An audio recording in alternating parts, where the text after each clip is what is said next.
याच्या शब्दाचं उल्लंघन करणं म्हणजे रामाच्या शब्दाचं उल्लंघन करणं असं होणार आहे. तसं होऊ देणार नाही. सांगतो भरत सावधान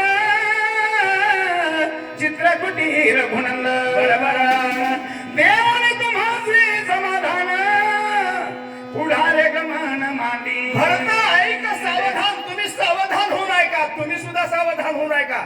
चित्रकूट पर्वतावर रामाची आणि भरताची भेट. आता भरताची भेट झाली ती इतिहास सांगायला वेळ नाही. भरतजी परत द्यायला आले होते. राम परत गेले नाही. त्याचं समाधान केलं. त्यांनी असणारी पादुका घेतल्या आणि नंदीग्रामाच्या ठिकाणी वास्तव्य केलं. राम पुढे निघाले. कुठं? अगस्तीची भेटी सांगोनिया गुह्य गोष्टी शर्मग ऋषी जगजेठी उठा उठी उद्धर. अगस्ती मुनीची भेट घेतली. गोपनीय चर्चा केली. काय चर्चा केली माहित नाही. केली असं भविष्याबद्दल मागं काय केलं पुढे काय करायचं. शर्भंग ऋषीचा उद्धार केला. पुढे निघाले कसे? विराविये गोनी आरवा सीता बुतलोनी निघेते धवा रामे करोनी बांधलावा महाबाहू मारी. विराज नावाचा राक्षस आडवा आला. सीतेचं अपहरण करण्याचा प्रयत्न करू लागला. अपहरण म्हणजे पळवून नेण्याचा प्रयत्न करू. रामाने एक बाण मारला. विराजाचा काटा काढला. पुढे निघाले. आयुष्य सख्य पडिले येवणी पंचवटीसी राहिले आश्रम मनोरम रचिले राखण ठेविले जटायुसी. पंचवटीच्या परिसरामध्ये प्रभू रामचंद्र आणि पंचवटीवर एक आश्रम सुंदर अशा प्रकारचे निर्माण केलं. तिथं वास्तव्याला राहू लागले आणि जटायू पक्षाला रक्षक म्हणून पंचवटीवर नेमलं. हे नंदीग्रामाच्या ठिकाणी हनुमानजी भरताला सांगतात विहारासी सौमित्रे मारिले शंभरासी शूर्पणखा माता होय त्यासी लक्ष्मणासी छळवा. शंभर नावाचा राक्षस तपश्चर्या करत बसलेला होता आणि शूर्पणखा त्याचं छळन करायला आली. त्याचं कारण होतं शंभराचा वध असणाऱ्या ठिकाणी लक्ष्मणाच्या हाताने झाला. या शंभराच्या तपश्चर्या फलद्रूप झाल्या आणि शस्त्रदैवता प्रसन्न झाली. शंभराच्या दिशेने एक शस्त्र आलं. ती शस्त्र त्या जाळीपाशी अचानक लक्ष्मणजी गेले होते. त्या लक्ष्मणाच्या हातामध्ये पडलं. शस्त्र एवढं तेजस्वी दिसत होतं धारदार दिसत होतं की बघणाऱ्याला संभ्रम निर्माण व्हावा मनामध्ये. लक्ष्मणाच्या मनामध्ये संभ्रम निर्माण झाला. आता हल्लीच्या काळात वस्तू दिसल तशी असेलच असं नाही. दिसायला एक असून आलं एक तसंच वाटलं असतं लक्ष्मणाला. एवढं तेजदार दिसायला चलते कसं बघावं म्हणला. एक विरूची जाळी होती. त्या जाळीवर त्याचा वार केला. ती शस्त्र ओरिजिनल होतं. त्या जाळीचा तुकडा झाला. नवांनाईमध्ये शंभर नावाचा राक्षस तपश्चर्या करत बसला होता. त्याचं मुंडकं उडालं. ही बातमी शूर्पणखेला कळाली. लक्ष्मणाला मारण्यासाठी आली. सुंदर रूप धरले अलंकार घातलेले सौंदर्य प्रदान केले सगळं असणारं रूप असणाऱ्या ठिकाणी सुंदर दिसलं. लक्ष्मणाच्या जवळ आली. लक्ष्मणाला म्हणू लागली लक्ष्मणजी. लक्ष्मणाला म्हणले काय मी जर तुमच्या बरोबर लग्न केलं तर बरं होईल. या 14 वर्षाच्या वनवासात सीता आणि राम एकत्र आले. तुम्ही एकटे आहात. आपल्या दोघांचं लग्न झालं तर ते जसे दोघं राहिलेत तसे आपल्याला राहता येईल. लक्ष्मणाने विचार केला वाटेला चाललेल्या परपुरुषाला जर एखादी मुलगी लग्न करते म्हणत असेल तर तिचं खानदान चांगलं नाही. हिला बोलण्याचा अर्थ नाही. लक्ष्मणाने विचार केला तुझ्या बरोबर लग्न करायला हरकत नाही पण आम्ही स्वतःचे लग्न स्वतः ठरवत नाही. आमचे आई वडील लग्न ठरवतात. माझे आई वडील सोबत नाही पण माझ्या वडिलासारखा राम आहे. त्या रामाला जर तुला परवानगी दिली तर मी लग्न करायला तयार आहे असं लक्ष्मणाला म्हणलं. बाईला लग्नच करायचं नव्हतं. लगेच रामाकडे निघाली. सरसर रामाच्या जवळ गेली पण पहिल्यांदा रामाकडे गेली नाही. बाया हुशार असतात. बघा कशी हुशारी आहे. माता सीतेकडे गेली आणि सीतेला म्हणू लागली मी लक्ष्मणाबरोबर लग्न करावं अशी इच्छा आहे. 2-4 गोष्टी बोलल्या आणि त्या बाईचा ह्या बाईवर विश्वास बसला आणि माता सीतेनं रामाकडे हिची शिफारस केली. काय केली? हिला चिठ्ठी लिहून द्या लक्ष्मणाबरोबर लग्न करण्यासाठी. लगेच रामाने विचार केला ठीक आहे हिला चिठ्ठी लिहून देतो पण हिला वाचता नाही आली पाहिजे. हिच्या पाठीवर चिठ्ठी लिहतो म्हणला. बाईला वाटलं वाचावून काय करायचंय मला कुठं वाचा येतंय. वाचील त्यानं पाठीवर लिहलं काय हातात दिलं काय. लगेच बाई असणाऱ्या ठिकाणी रामाच्या पुढे बसली. लक्ष्मणासाठी प्रभू रामचंद्राने संदेश दिला. वरी लक्ष्मण ही शूर्पणखा काय आपलं काटा काढायला लग्न बिग्न काय नाही. हिला मारू नको. हिचं नाक आणि कान काप. कसं केलं? सौमित्रे केले विज्ञान सवेग दिले नाक कान दूषणा गेली शरण राम लक्ष्मण मारावया. आदेश मिळाल्याबरोबर नाक आणि कान कापलं. बाईन वक्ती झाली आणि वक्त एकटं कधीच मरत नाही. गावात सुद्धा बघा तुम्ही एखादी माणूस नकोसा झालाय 4 वाजता येताना नीट येईना आणि सगळ्या गावाला शिव्या देतोय. असा माणूस ही नसल्याला पिढा गेली असं तरी सगळ्या गावाला वाटत होतं ती मरणार. कुठल्या तर कार्यक्रमाला गाडी भरून घेऊन जाते गावात, सगळी गाडी घेऊनच जाते. ह्या बाईनं तसंच केली. 14,003 जणांना सांगितली. कसं केलं? श्रीराम लक्ष्मणी आपण त्याला सांगितलं आणि ही असताना या ठिकाणी 14,003 जण लगेच कोच खोलीन रामाकडे निघालं, मारलं. एकलेनी रामे आपण मारिले लागताक्ष मुक्त करोनी जलदान द्विजादान दिध एकट्या रामाने 14,003 जणांचा काटा काढला. त्यांचं राज्य बामणाला दान दिलं. ऐकोनिया ते मात तळमळी लंकानाल सीताहरणासी उतत छळनाथ तरुवाला.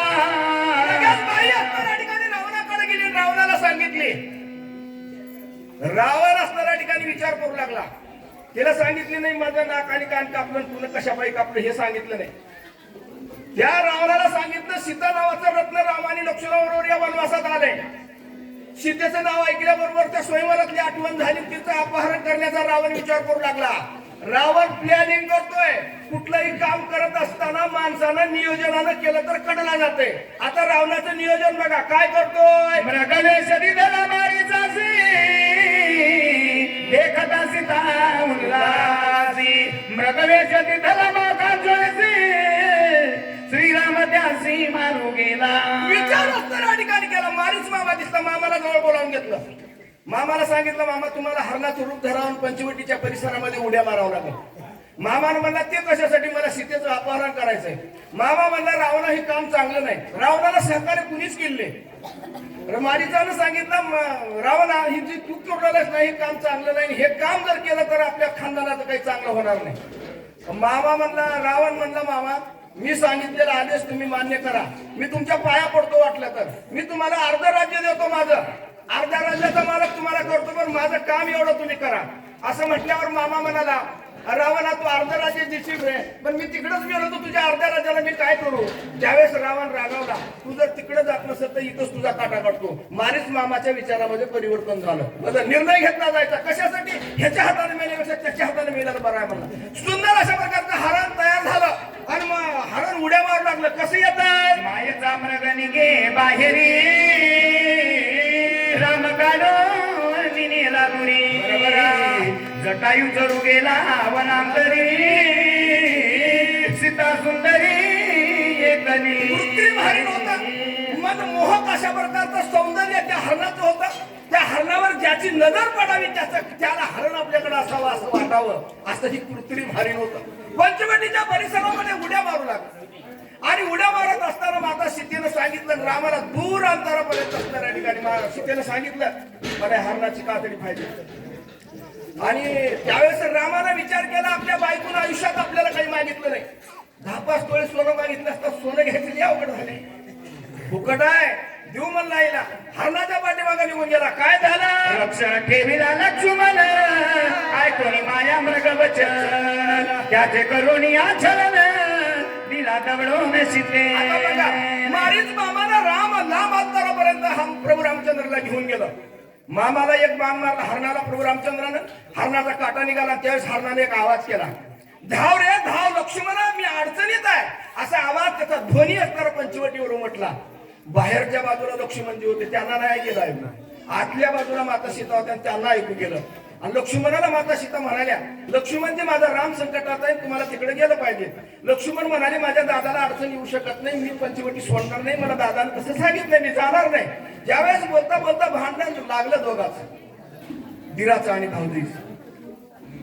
आणि माता सीता वाटेल ती बोलू लागली. बोलता बोलता माता सीता लक्ष्मणाला म्हणू लागली लक्ष्मणजी 14 वर्षाचा नेमस्त वनवास फक्त आणि फक्त रामासाठी होता. तुमचा होता का उल्लेख नाही. त्यावेळेस तुम्ही आमच्या सोबत निघाला. का निघाला ह्याचं कारण मला कळलं नाही त्यावेळेस, पण आता माझ्या लक्षात येऊ लागले. माझ्या अंतकरणामध्ये माझ्या मनामध्ये संशयाचे पाल चुकचुकू लागले. लक्ष्मणाला सीता म्हणू लागली 14 वर्षाचा नेमस्त वनवास फक्त रामासाठी असताना मी अर्धांगी म्हणून त्याची बायको म्हणून माझं कर्तव्य म्हणून मी सोबत निघाले. तुमचं काय कारण होतं यायचं. तुम्ही का आला तर या अरण्यामध्ये प्रवेश केल्यानंतर माझ्या रामाचा काटा आपलं उरलेलं आयुष्य माझ्या बरोबर लग्न घालवावं, लग्न करून घालवावं हे पाप तुमच्या मनामध्ये होत. असं ज्यावेळेस लक्ष्मणाला माता सीता म्हणाल्या त्यावेळेस लक्ष्मणाच्या डोळ्यातून असूरचा ओघ आला. धड धड धड धड लक्ष्मणजी रडले. रडत रडत लक्ष्मणाने एक रेषा ओढली. आई साहेब मी जातो, काही हरकत नाही, पण ही रेषा कधी ओलांडू नका. हे सांगितलं लक्ष्मण निघून गेले. जटायू पक्षानं अडवलं. रावणानं संधी साधली, सीतेचं अपहरण केलं, उचलून नेऊ लागला. जटायू आडवा आला. जटायूला सुद्धा रावणानं लबाडी करून मारलं. पुढे काय झालं? बने बने कपटे करी हरली जानकी सुंदरी जटायू धावला झळकरी त्यासी मारी रावण गेला. 3 पत्राची धुळी अडकवली आणि भिक्षा वाढ माय म्हणूनच तर दारात गेला. भिक्षा वाढण्यासाठी आली, अपहरण केलं. जटायूनं अडवण्याचा प्रयत्न केला, त्यालाही मारलं. रामाला धावलं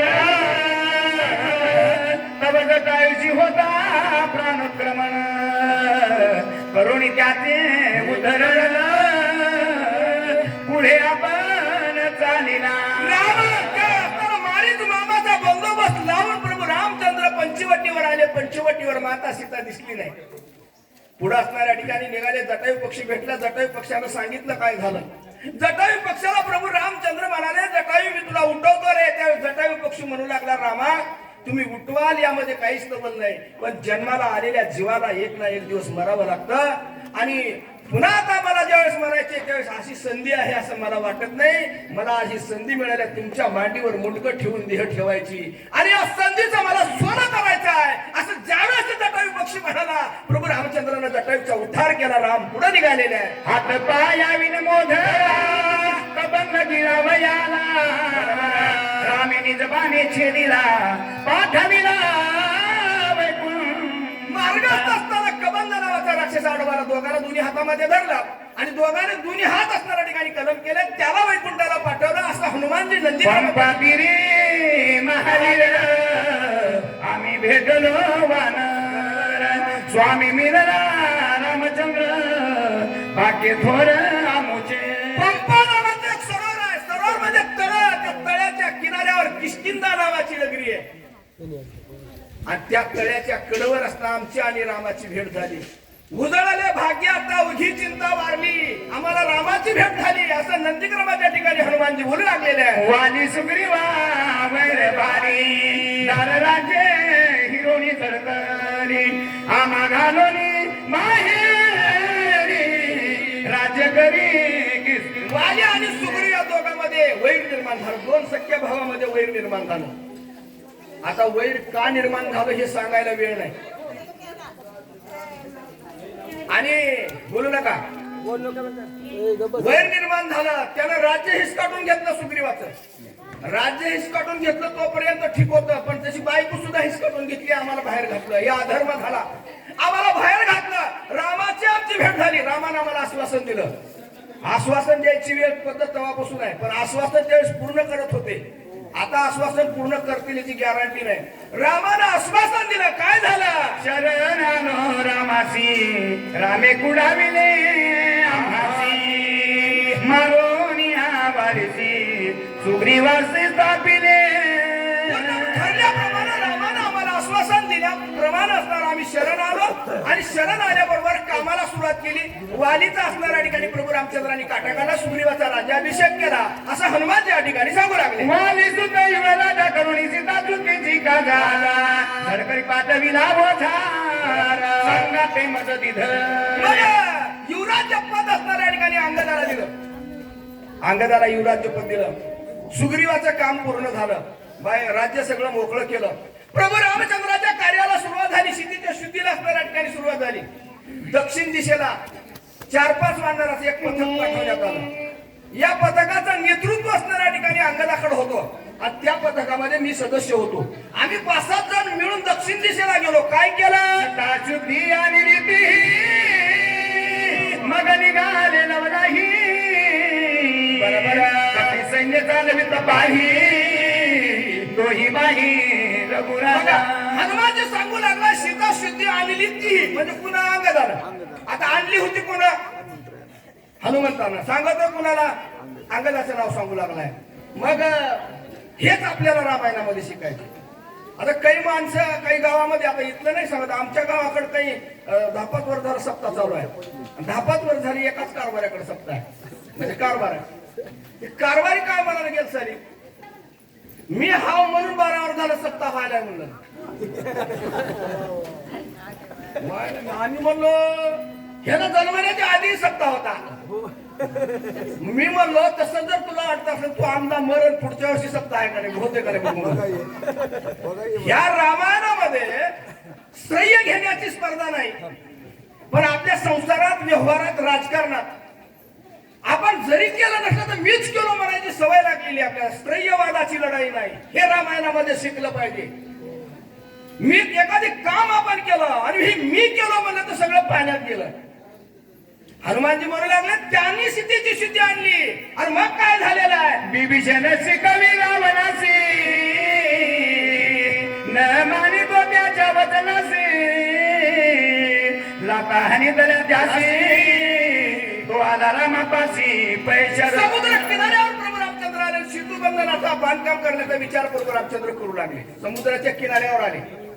आता पलीकडे जाण्याच्या सेतूच्या बांधकामाचा विचार रामाच्या सैन्यामध्ये होता. आणि मग ही बातमी गुप्त भेरामार्फत रावणाला कळाली. राम समुद्र किनाऱ्यावर आलाय, लागलीच उद्याच लंका प्रवेश आहे. रावण सुद्धा हुशार होता. त्याने काय केलं, एक लंकेमध्ये बैठक लावली. त्याला आढावा घ्यायचा होता. राम तर जवळ आलाय, आपली काय तयारी आहे, तुम्ही कसं उत्तर देणार रावणाला, ह्याच्यासाठी रावण माहिती घेण्यासाठी एक बैठक बोलवली. रावण सिंहासनावर बसला. सगळे असणाऱ्या ठिकाणी मंत्री संत्री सगळे आले आणि खालच्या बाजूला बसले. रावण एका एकाला बोलणे संधी देऊ लागला, काय करू शकणार आहोत आम्ही, तुम्ही काय करणार आहोत, उद्या राम येऊ लागलाय, अशी झडती घेऊ लागला रावण एका एकाची. एक जण उठला, काय सोपी गोष्ट आहे म्हणला, रावणाला चिंता करायची गरज नाही. रात्रीच्या वेळेला आम्ही झोपी जाऊन धडा घालतो, तुम्ही घाबरायचं काम नाही, मी आहे तोपर्यंत तुम्हाला काही चिंता करायची गरज नाही. एक कुटुंब म्हणाला. रावणाची छाती फुगली. असे 10-5 जणांना म्हणलं. एक जण तर म्हणाला माझा हत्यार मुसळ आहे म्हणला. ह्या मुसळा नसणाऱ्या ठिकाणी रामाला मारतो म्हणला. मुसळ सभागृहात फिरून दाखवलं, त्यानं प्रात्यक्षिक करून दाखवलं कसं मारतात ते. हे सगळं बघत असताना रावणाची छाती फुगू लागली. संधी आली बिभीषणाकडे. बिभीषणाला संधी दिली बोलण्यासाठी. बिभीषण सभागृहामध्ये उठून उभा टाकला. बिभीषण रावणाला म्हणू लागला, दादा ह्या लोकांच्या भैकाव्यामध्ये तुम्ही येऊ नका. कारण खरं जर आपलं राज्य अबाधित राखायचं असेल, आपल्या सगळ्या प्रजेला सुख द्यायचं असेल तर माझं ऐका. काय ऐकायचं तुझं, रामाबरोबर रामाची सीता आणलेली, रामाला परत देऊन रामाच्या बरोबर दुश्मनीच्या ऐवजी मैत्री केली तर आपल्या राज्याला तडा जाणार नाही. हे सत्य बिभीषणाला या सभागृहामध्ये बोललं, पण ते कटू सत्य होतं. रावणाला ती झोंबलं. रावणाचे डोळे लाल झाले. हे सगळे हवा रावणाच्या चेहऱ्यावर दिसल्यानंतर बिभीषणाने हात जोडले. सभागृहाची माफी मागितली. मी लहान तोंडी मोठा घास घेतोय. बिभीषण म्हणू लागला, दादा मी लहान तोंडी मोठा घास घेतोय, पण हे कसे काही करू शकत नाही, मी सिद्ध करून दाखवतो, मला अजून 2 मिनिट वेळ द्या. रावणाने बिभीषणाला 2 मिनिट वेळ दिला. बिभीषण सांगू लागला, पंचवटीच्या परिसरामधून आपण सीतेचा अपहरण केला, सरळ वास्तव्य अशोकवनामध्ये ठेवला आणून, आणि सीतेच्या स्थितीसाठी एकच वानर आणता. हनुमानजी आलते का नाही, आलता. त्यावेळेस हे बोलणारे गावातच होते का परदेश दौऱ्यावर गेले. रावण म्हणाला गावातच होते. त्यावेळेस बिभीषण म्हणू लागला, दादा या अशोक वनामध्ये वाऱ्याला जर प्रवेश करायचा असेल तर रावणाची परवानगी घ्यावी लागत होती. एवढी दहशत या रावणाची होती. एवढा दहशतीखाली असलेला अशोक वन रावणाच्या वानराने एका झपक्यामध्ये पडलो. सगळा विध्वंस अशोक वनाचा केला. एवढ्यावर ते थांबलं का, लंकेमध्ये आलं. दुपारा लंका जाळी. नजर उचलून बघण्याची ताकद कुणाची नव्हती लंकेकडं. आणि ही लंका दुपारा जाळी. आता ह्या एकट्या वानराने एवढं केलं. आता किती आहे, 18 पद्म वानर, 72 फुटी हसवार, 56 फुटी माकडं, एवढा जनसमुदाय घेऊन येऊ लागलाय. आणि मग असताना काय होईल ह्याच्यानं असं म्हटल्या बरोबर रावणाचा तोल गेला. भरल्या सभागृहामधून 2 लाथा घातल्या. सभागृहाच्या बाहेर हाकलून दिला. बिभीषण रामाकडे शरण आला. शरण आल्यावर रामानं आश्वासन दिलं त्यालाही. एकाला पहिलं आश्वासन दिलं, त्याचं पूर्ण केलं. ह्याला आश्वासन दिली नुसतं. वाळूची लंका तयार केली समुद्रामध्ये आणि तिथं राजाभिषेक केला. बिभीषणाचा प्रात्यक्षिक करून दाखवला. आणि ही ती लंका तुला दिली जाईल असं सांगितलं. बिभीषण तिकडे गेला. नंदीग्रामाच्या ठिकाणी हनुमानजी बोलू लागलेले आहे, वानर सैन्य परमिंद झेलीत बरोबर. सागरी घाली ती त्वरित गेला दिशेतू संघटित झालं एका रात्रीच तुझं बांधकाम पूर्ण केलं. कळवली रंगा लागावर वानर प्रमाचारे दुर्ग आगी लावणे वस्तू झाले अनेक जाळी लंकेमध्ये रावणाचा प्रवेश केला वानरानं आणि राक्षसाला दामटून मारू लागले. पुन्हा एकदा लंकेमध्ये जाळ लागला आणि रामाच्या अंतःकरणामध्ये दया निर्माण झाली. माझा राम डोळा काय वाटायला राक्षस सैन्य बहुसाल मरता कृपा उपजली भगवंता एकाची अपराधता लोका समजता केवी मारू राक्षस सैन्य मरत असताना अंतःकरणामध्ये दया निर्माण झाली रामाची. याला म्हणतात नेतृत्व. याला म्हणतात नेतृत्व. आमच्याकडे तुम्हाला सांगतो 2-3 वर्षाखाली ग्रामपंचायतची निवडणूक झाली. सगळे एका पार्टीची निवडून आली. एक वार अख्खा विरोधात गेला. आता 2.5-3 वर्ष झाले त्या वार्डात कसल्याच विकासाचं काम नाही. हे आपलं आहे. मला तर वाटायला सरपंचाच्या हातात पाऊस पडायचं नाही म्हणून बरं आहे. नाही तर तिकडल्या वार्डावर पाऊसच नाही ह्याच्या हातात असतं. असं नाही. दुश्मनाच्या सैन्यामध्ये राक्षस मरत असताना रामाच्या अंतःकरणामध्ये दया निर्माण झाली. त्याला म्हणतात नेतृत्व. असं असलं पाहिजे. काय झालेलं आहे श्रीराम दिन दयाला श्रीराम सोय स्नेहाल बरोबर. रामकृपा कल्लोळ प्रणतपाल श्रीराम रामकृपेचा गोवळा रामजीवीचा जीवाला रामकृपा उगवला लोकांचं मला देखून रामे जगाची उत्पत्ती रामे जगाची स्थिती रामे जगाची विश्रांती सत्यमूर्ती श्रीराम निरापरा देखील मारू म्हणून मानिला शिकाचारू पापविलांगत विरू आतुच्या गुरु बोलला 4 ओव्या असल्या. त्या 4 ओव्यामध्ये प्रभू रामचंद्र किती दयाळू आहे याचं वर्णन प्रभू रामचंद्रानं सांगितलं. एकाच अर्थाच्या ओव्या होत्या म्हणून वाचल्या. माझा राम दयाळू कृपाळू आहे. हे झालं का? मग आता राम दयाळू कृपाळू आहे म्हणजे काय युद्ध सोडायचं का? नाही सोडायचं. त्याच्यासाठी मार्ग आहे. त्याला म्हणतात शिष्टाई. शिष्टाई म्हणजे सामोपचाराने प्रश्न सोडविणे, चर्चेतून मार्ग काढणे, चर्चा करायची. माझा चर्चा करायचं ठरलं पण चर्चा करण्यासाठी पाठवण्यासाठी बरेच जण इच्छुक होते. बैठक घेतली रामाने मी. आता चर्चा करायला रावणावर कोण जायचं? विद्वान माणसं असले पाहिजे. पुढच्याचे असणारे ते समजून असणारं बोललं पाहिजे. अनेकांचा हनुमंतावर चर्चा झाली, जामवंतावर चर्चा झाली, नळनिळावर चर्चा झाली आणि अंगदावर एकमत झालं. काय एकमत झालं त्याचं सांगतो थोडं तुम्हाला. हनुमंत असणाऱ्या ठिकाणी आहे पण हनुमंताला जर राग आला तर तिथं सगळे विध्वंस करून येते. ह्याला शिष्टाई म्हणत नाही. बाकी आता जामवंत सुद्धा विद्वान आहे.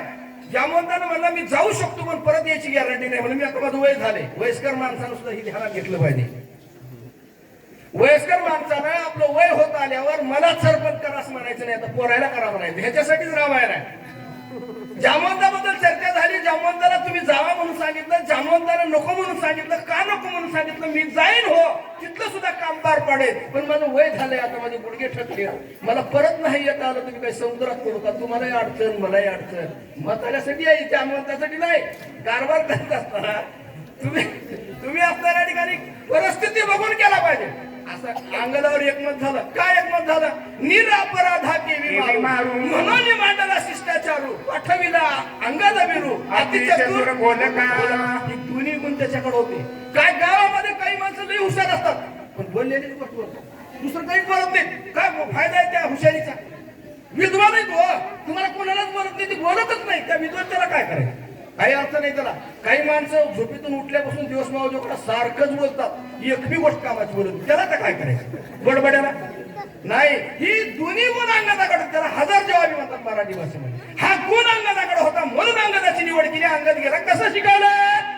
तिने शिकविला बहुतरी दिदीने मान्याची रंगापती मग मांडणी युद्ध ख्याती केली शांती राक्षसा. त्यानं असणारा प्रयत्नांची पराकाष्ठा केली.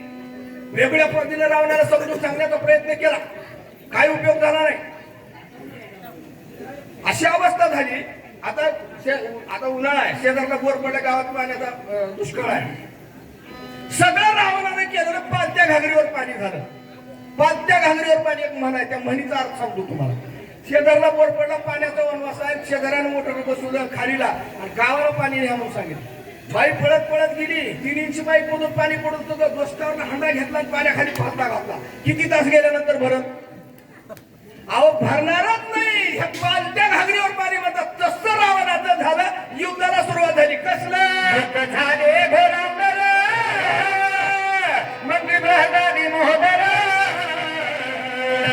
इंद्रजितानी महावीर कुमारे कुमार भयानक अशा प्रकारच्या युद्ध झाला. युद्धामध्ये बरेच राक्षस रावणाचे मारले गेले. महाबाहू कुंभकर्ण उभा चिरीरा बिंदोनी बा आधी नाककान कापून शिरकमळ जाण छेदी. कुंभकर्णाला उभं शिरलं, नाक कान कामलं, असं विटंबना करून मारलं असं हनुमानजी भरताला सांगू लागले. बंधुपुत्राचे दुःख भाई दाही मुखी शंक करी रावणा दुर्दशा थोरी सुरासुरी धाक त्याचा. विचार करून वागलं पाहिजे. देवाधिकारा धाक सुरासुरी धाक त्याचा. देवाधिकारा काय कमी होतं रावणाकडे? अरे सगळं असताना सुद्धा राम आटपत नाही. या गोष्टीची रावणाला असणाऱ्या ठिकाणी खंत होती. रावणाच्या डोळ्यामधून दुःख होता. रावण ढळ ढळ रडू लागला होता की रावणाचं झालं. रामायणामध्ये आपल्याला वागावं कसं हे सांगितलंय. दुष्ट रावणानं वाईट वागला म्हणून वाईट परिस्थिती निर्माण झाली. आपल्याला सुद्धा आपलं वागणं बदलावं लागणार आहे. जरा असणाऱ्या ठिकाणी थोडा माल आगाव झाला, 10-5 टन ऊस आगाव झाला, गरीब सोयऱ्याला राम राम नाही, मोठ्याला वाकवून राम राम आहे, हे थांबलं पाहिजे. तरच रामाला ऐकलेला फायदा. मग अशी अवस्था कुणी कितीही श्रीमंत झाला तर रावणा एवढा श्रीमंत होणार आहे नाही हो. तेवढा मोठा कुणी होऊ शकत नाही. त्याची दैना झाली. तुम्ही जर वाईट वागू लागलो तर तुमचं कसं होईल? म्हणून चांगला वागा. रावणाची वाईट अवस्था झाली असं हनुमानजी सांगू लागलेले. आरंभला बहुत आतुरबली हार गुणा बरोबर माझे काही नकले मत दात खाक सगळं असताना रावण ऐकायला गेला. एवढं असताना ठिकाणी माझ्याकडे सैन्य आहे, साठा आहे, सगळं यंत्र आहे, सामुग्री आहे, सगळे राक्षस आहेत. राम ऐकत नाही. याच्यामुळे कर कर कर कर कर रावण दात खाऊ लागला. ना इलाज को क्या इलाज, ना इलाज झालेला आहे. भरपूर शिकलेली सुनबाई आहे आणि सासूबाई मात्र खऊट खोबरं खट्याळ गिरायक आहे. काय शिक्षणाचा फायदा होईल का? नाही. सगळं असून मी राम ऐकत नव्हता म्हणून सगळं फेल गेलं. रावण रडू लागला. हाकट वीर कुंभकर्ण रामे मारिला बिंधोनी बाण इंद्रजित महावीर दारुण सौमित्रे जाण निवटी. आता भावाची आठवण येते. संकटा प्रसंगी भावाची आठवण येते. पण भावाला सुद्धा असणाऱ्या ठिकाणी एवढ्या पुरतच तुम्ही आठवण करू नका. माझा कुंभकर्णासारखा भाऊ होता, त्याला असणाऱ्या ठिकाणी रामानं मारलं.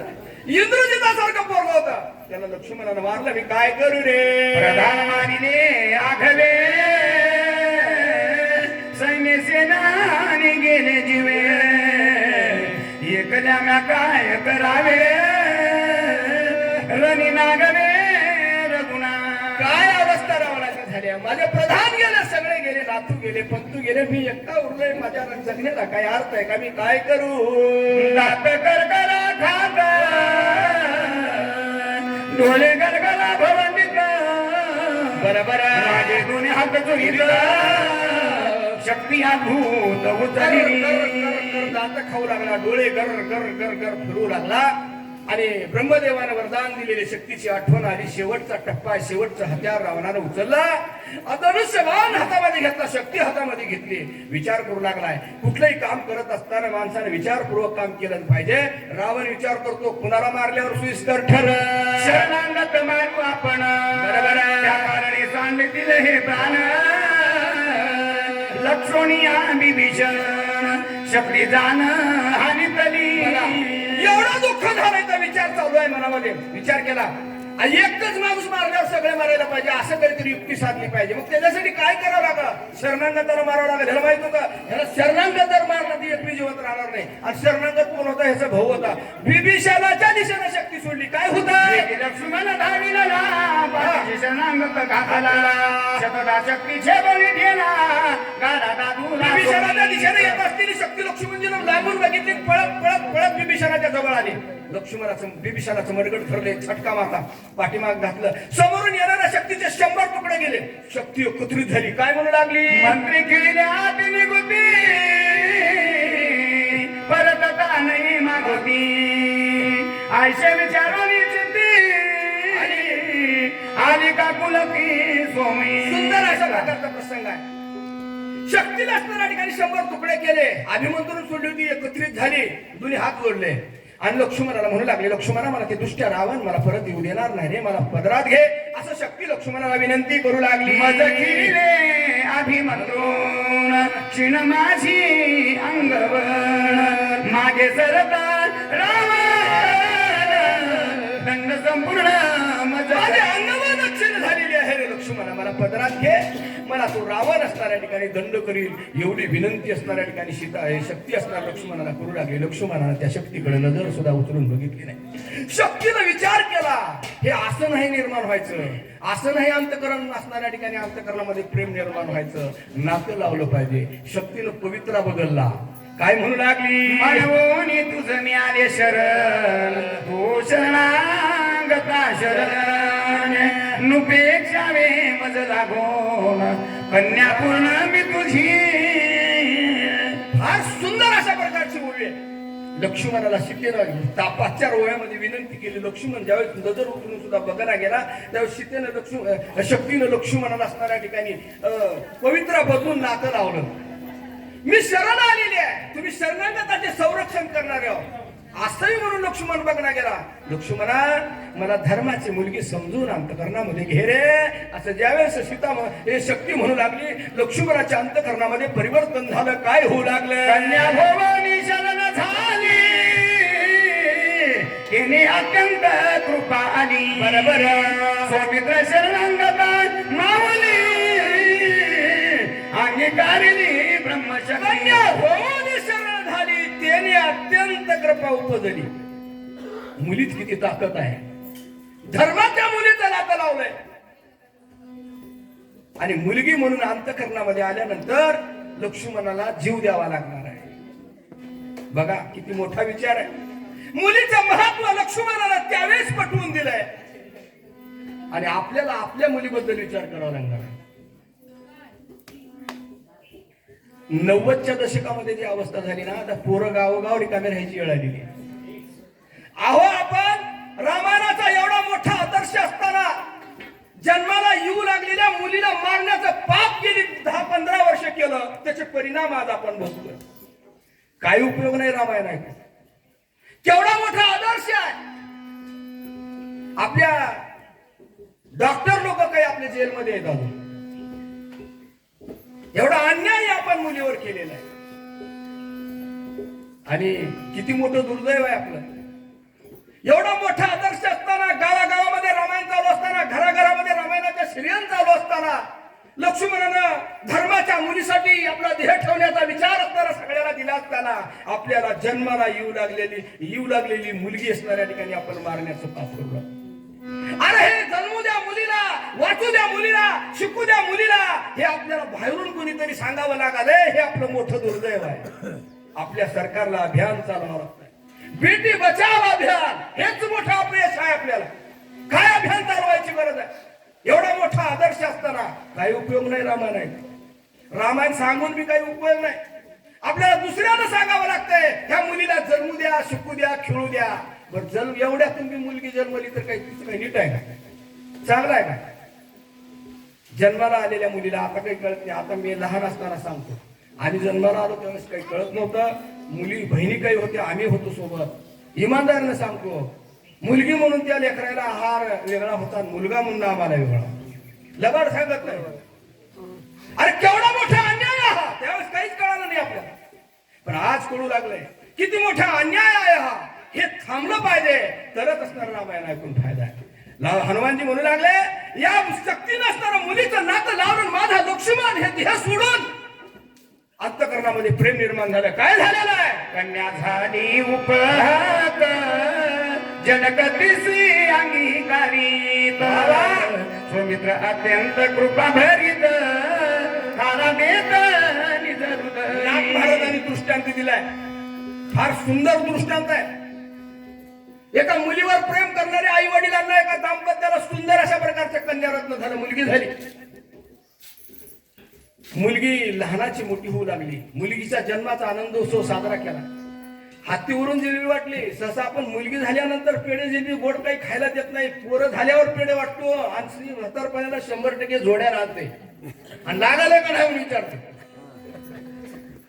पण ते दाम्पत्य तसं नव्हतं. मुलीच्या जन्माचा आनंद उत्सव साजरा केला. मुलगी लहानाची मोठी होऊ लागली, मुलगी शाळेत जाऊ लागली. प्राथमिकचं शाळेचं शिक्षण पूर्ण झालं, माध्यमिकचं शाळेचं शिक्षण पूर्ण झालं.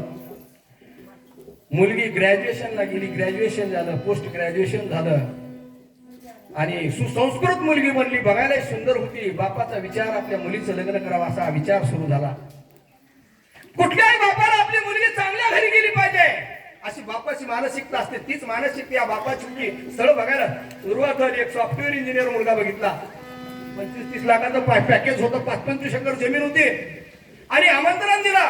मुलगा बघायला आला. मुलगी सुंदर होती, सुसंस्कृत होती आणि मुलानं मुलगी पसंत केली. ती स्थळ मुलीला सुद्धा पसंत आलं, कारण ते सगळं चांगलं होतं. मुलगा शिकलेला होता, जमीन होती, सगळं चांगलं होतं. मुलीला सुद्धा पसंत आलं स्थळ. बापाची परिस्थिती नव्हती, पण आपल्या लेकराला पसंत आलंय.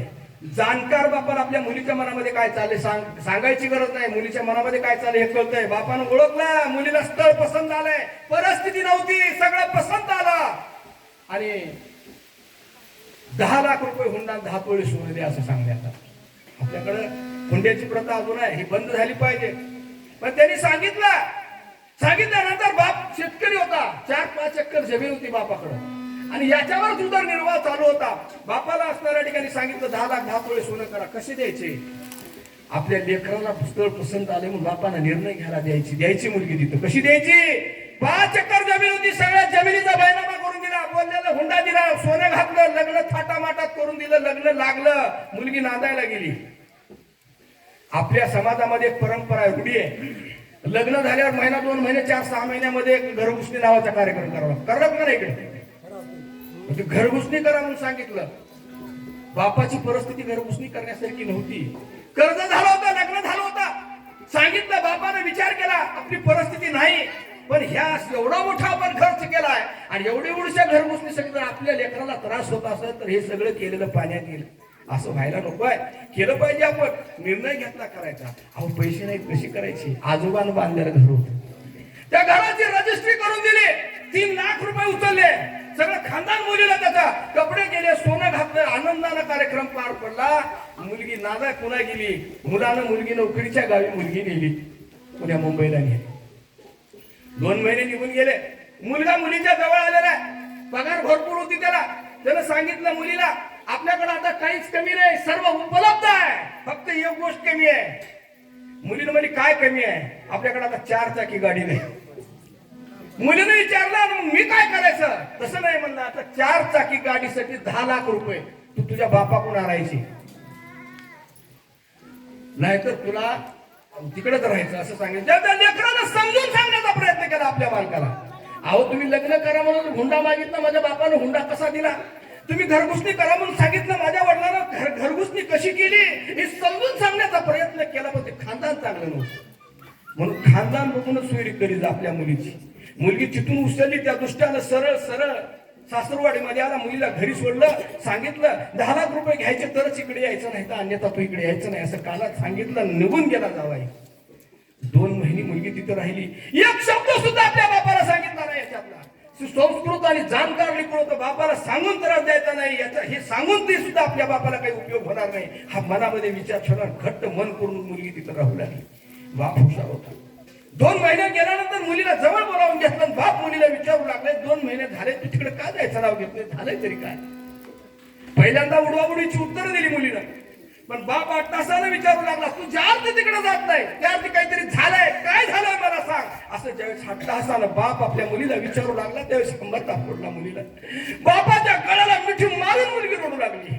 रडत रडत बापाला मुलगी म्हणते, पप्पा काय सांगण्यासारखं नाही हो, 10 लाख रुपये घेऊन ये, अन्यथा तू इकडे येऊ नको असं सांगितलंय माझ्या बालकानं. हे सांगून तुम्हाला काही उपयोग होणार नाही म्हणून मी तुम्हाला त्रास द्यायचा नव्हता, म्हणून मी तुम्हाला सांगितले नाही हो, मला माफ करा असं मुलगी म्हणू लागली. बापाच्या गळ्याला मिठी मारून रडू लागली.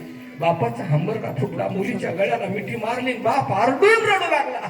रडत रडत बाप मला मुलीला म्हणू लागलाय, बेटा त्याने 10 लाख रुपये मागितले, या गोष्टीचं मला दुःख नाही रे, परंतु आता हे 10 लाख जमा करण्यासाठी माझ्याकडे विकायला काही शिल्लक राहिलं नाही रे, या गोष्टीचं दुःख आहे. असा हंबरडा फुटला. मोठानं बाप रडला. आणि एकदम थांबला आणि मुलीला म्हणू लागले, बाप थांबला रडता रडता, बेटा तो जर तिकडे येऊ देत असत काही हरकत नाही, पण मी तुला वाऱ्यावर सोडणार नाही. माझ्या जीवाचा जीव आहे तोपर्यंत मी तुला सांभाळतो. मी जी कोरभर भाकर खातोय ना त्याच्यातली चतकोर भाकर मी तुला देईन. मी जो धोतर जोडून नसतोय तो याच्यात एक पान मी तुला देईन, पण मी तुला वाऱ्यावर सोडणार नाही. एक बाप आपल्या मुलीला आश्वासन देतोय, अभिवाचन देतोय, सांभाळ करतोय. तद्वत तशाच पद्धतीने लोखंडाचा बाण आहे, मुलीचा नाता लावलाय. मुलगी समजून लक्ष्मणाला हे लोक सोडायचा विचार केला. या शक्तीला जर जागा दिलो तर आपल्याला जिवंत राहता येणार नाही हे माहित असताना सुद्धा माझ्या लक्ष्मणानं निर्णय घेतला. असं हनुमानजी भरतजीला सांगू लागले, जरी उपेक्षुयेसी तरी जगी होईल उपासी. बरोबर ब्रह्मा बरदे शक्तीसी ब्राह्मणा मासी निज पूज्य. शक्तीला जागा द्यायचा निर्णय घेतला लक्ष्मणानं. परिणामाचा विचार करू लागला.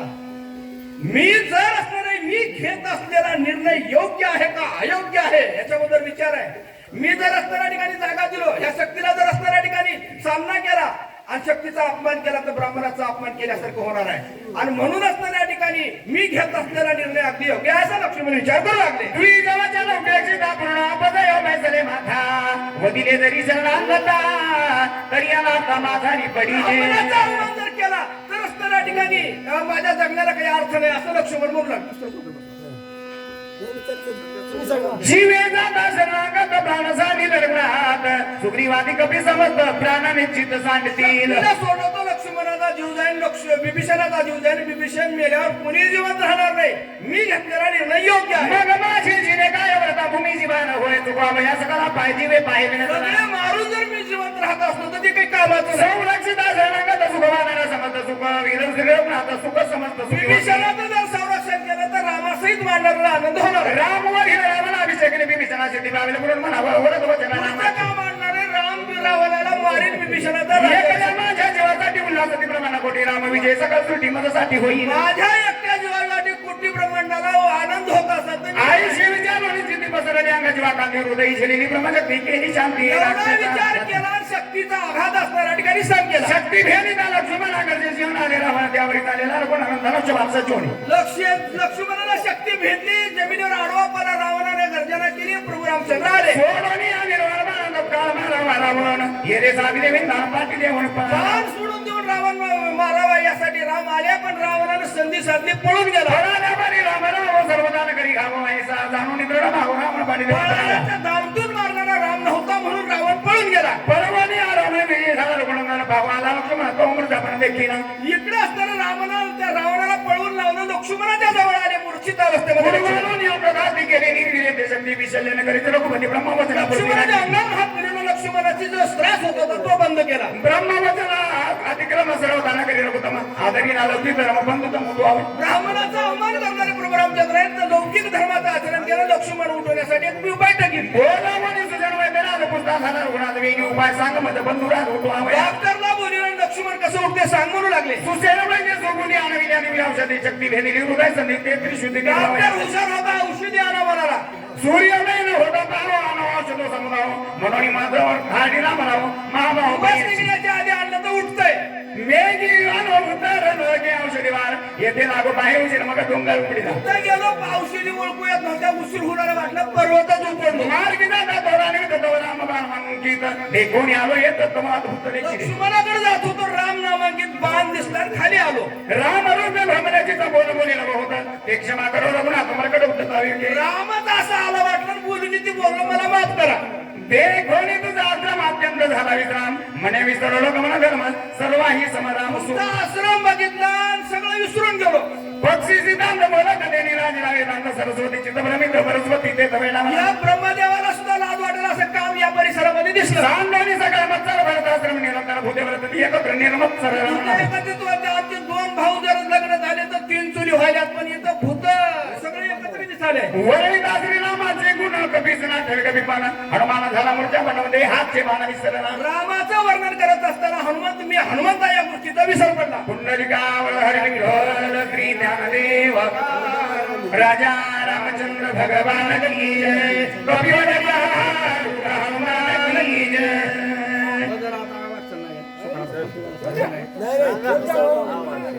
नाही शोकाला बसतो मध्ये एखादीच्या जोडी नाही बसण्याबद्दल नाही शोकाला बसतो एक जोडी द्या नाही चलायचं काय किती कोणी राहिले असतील द्या या कोणतरी शोकरच घेतो आपण वाचकाच्या सेवेसाठी कांत महाराज पांचाळ चला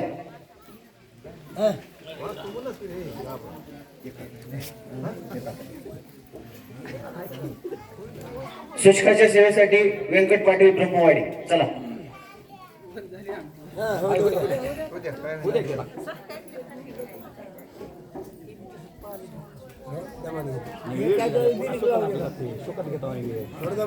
शोकरच घ्यायचं का बोलून ठेवलं आमचं